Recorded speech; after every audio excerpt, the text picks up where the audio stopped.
కొంచెం మెడ మీద తలకాయ నేను మాట్లాడుతుంటారు. కాబట్టి దేని చేస్తుందని ఎవడైనా మెడ మీద తలకాయ ఉన్నాడు మా పార్టీ రాజకీయ పరిస్థితి చూసిన తర్వాత టీఆర్ఎస్ తోటి కలుస్తామని ఎవడని అనుకుంటే ఎవడైనా ప్రచారం చేస్తే మూర్ఖులు వాళ్ళు మూర్ఖత్వంతో చేస్తా ఉన్నారు. కాబట్టి ఆ పనికిరాని మాటకు పెద్ద స్పందించాల్సిన అవసరం లేదు. నేను తెలంగాణ ప్రజలను కూడా కోరుతా ఉన్నాను, గౌరవ మీడియా మిత్రులకు కూడా కోరుతా ఉన్నాను, మీడియా హౌసులకు కూడా కోరుతా ఉన్నాను. భారతీయ జనతా పార్టీ తెలంగాణలో స్వతంత్రంగా పోటీ చేస్తుంది.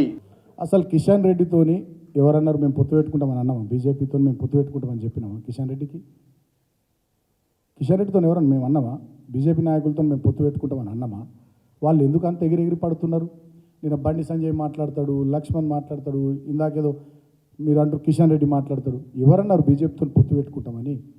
మాది ఒక సెక్యులర్ పార్టీ, బీఆర్ఎస్ పార్టీ. డెఫినెట్గా మా కేసీఆర్ గారు సెక్యులర్ నాయకుడు. బీఆర్ఎస్ పార్టీతో పొత్తు పెట్టుకుంటామని ఎవరన్నారు? వాళ్ళేదో మీడియాకి లీకులు ఇస్తున్నారు, వాళ్ళే పేపర్లలో రాపిస్తున్నారు, మళ్ళీ వాళ్ళే ప్రెస్ మీట్లలో వచ్చి పొత్తు ప్రసక్తే లేదంటున్నారు. ఎవరు పెట్టుకుంటామన్నారు పొత్తు మీతోని? మాది సెక్యులర్ పార్టీ, మా నాయకుడు సెక్యులర్ నాయకుడు.